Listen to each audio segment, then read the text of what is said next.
ఎప్పుడైనా మీ వాహనాలకు పెట్రోల్ కానీ డీజిల్ కానీ కొట్టించేటప్పుడు బంకుకి ఒక రేట్ ఎందుకు ఉంటుంది, అలాగే కంపెనీకి ఒక మైలేజ్ ఎందుకు వస్తుంది అనేది ఆలోచించారా?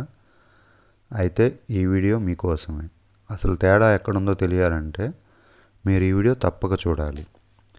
మన దేశంలో పెట్రోలు డీజిలు అన్నీ అమ్మటానికి చాలా కంపెనీలే ఉన్నాయి. అయితే ఈ పెట్రోల్ బంకుల్లో జరుగుతున్న దోపిడీ అంతా ఇంత కాదు. అది డీలర్స్ వల్ల జరుగుతుందా లేదా రాజకీయ నాయకుల వల్ల జరుగుతుందా అనేది పక్కన పెడితే దోపిడీ మాత్రం దారుణంగా జరుగుతుంది.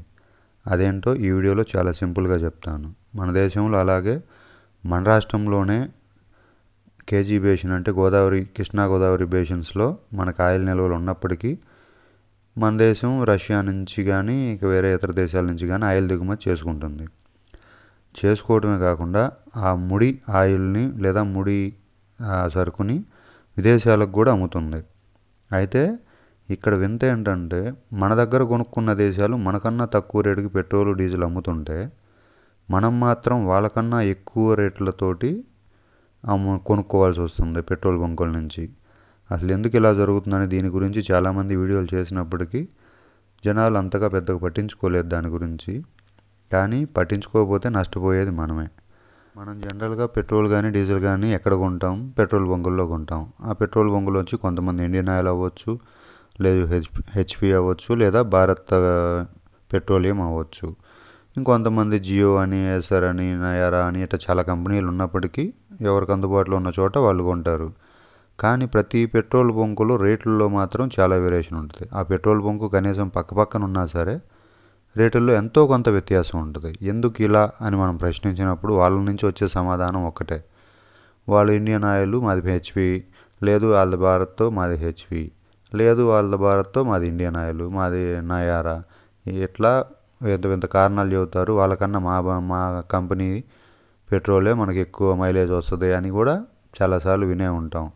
కానీ మన దేశం ముడి ఆయిల్ విదేశాల నుంచి దిగుమతి చేసుకున్నప్పటికీ ఎందుకని మైలేజ్లో తేడాలు వస్తున్నాయి, రేటుల్లో తేడాలు వస్తున్నాయి అనేది సింపుల్గా చూద్దాం. దేశం బేసిక్గా క్రూడ్ ఆయిల్ని దిగుమతి చేసుకుంటుంది. ఆ క్రూడ్ ఆయిల్ని వివిధ కంపెనీలకు అంటే ఇండియన్ కానీ, హెచ్పి కానీ, భారత్ పెట్రోలియం కానీ ఇట్లా మన దేశాల్లో ఏమేమి ఉన్నాయో అన్ని కంపెనీలకు సప్లై చేస్తే వాళ్ళు వారి ఇష్టానుసారంగా దాన్ని డీజిలు, పెట్రోలు లేదా ఇంజిన్ ఆయిల్ లేదా గ్రీజు ఇట్లా డిఫరెంట్గా వాటిని వేరు చేసి క్రూడ్ ఆయిల్ నుంచి వివిధ రేట్లకు అమ్ముతారు. కానీ మైలేజీలో కానీ క్వాలిటీలో కానీ చాలా వేరియేషన్స్ ఉంటాయి. ఎందుకంటే వాళ్ళు యూజ్ చేసే ప్రాసెసింగ్లో తేడాల వల్ల. మళ్ళీ రేట్లలో వచ్చేసి ఎందుకు తేడా ఉంటుందంటే ట్రాన్స్పోర్ట్ అంటారు. ట్రాన్స్పోర్ట్ అంటే ఇప్పుడు ఏముంది, ఇండియన్ ఆయిల్ ఉందంటే మనకు దగ్గరలో ఒంగోలు పరిసరాల్లో ఒక స్టాక్ యార్డ్ ఉంది.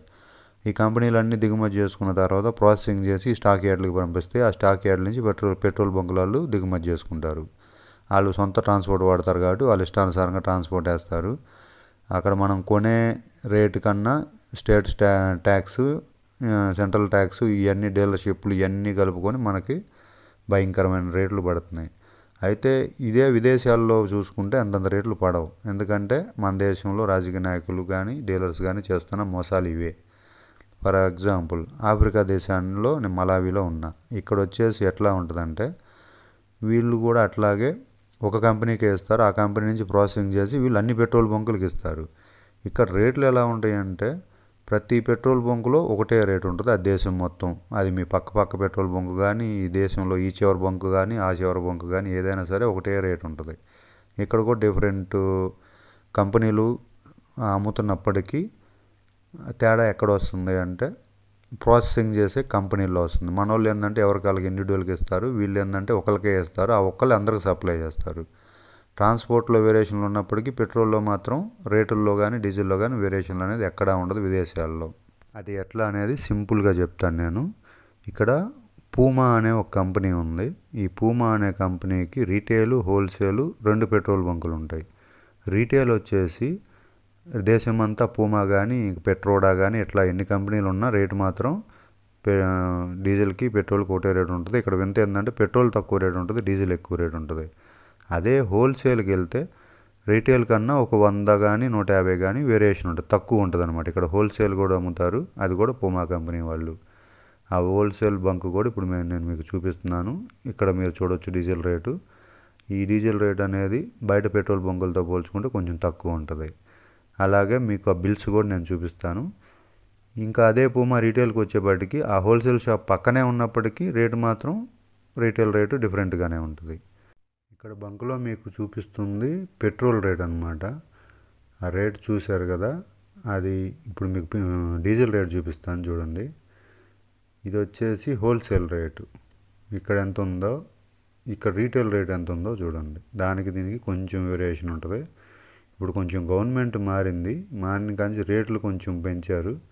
ఇప్పుడు అది 2676 నుంచి ఒకసారిగా 3500 డీజిల్ రేటుకి వెళ్ళిపోయింది. పెట్రోల్ రేట్ వచ్చేపాటికి దానికన్నా ఒక్క క్వాచా అంటే 3499 క్వాచా పెట్రోలు. అంటే ఇంతకుముందు పెట్రోల్ రేటు ఖచ్చితంగా వేరియేషన్ ఉండేది ఒక 500 దాకన్నా. కానీ కొత్త గవర్నమెంట్ వచ్చాక అవి రెండు ఈక్వల్ చేసేసారు. కానీ కంపేర్ చేసుకుంటే మన దేశంతో బెటరే కదా. దీన్ని బట్టి మన దేశంలో కూడా అన్ని బంకుల్లో ఒకటే రేటు మెయింటైన్ చేస్తే బాగుంటుంది అని మీకు కూడా అనిపిస్తే కామెంట్ చేయండి.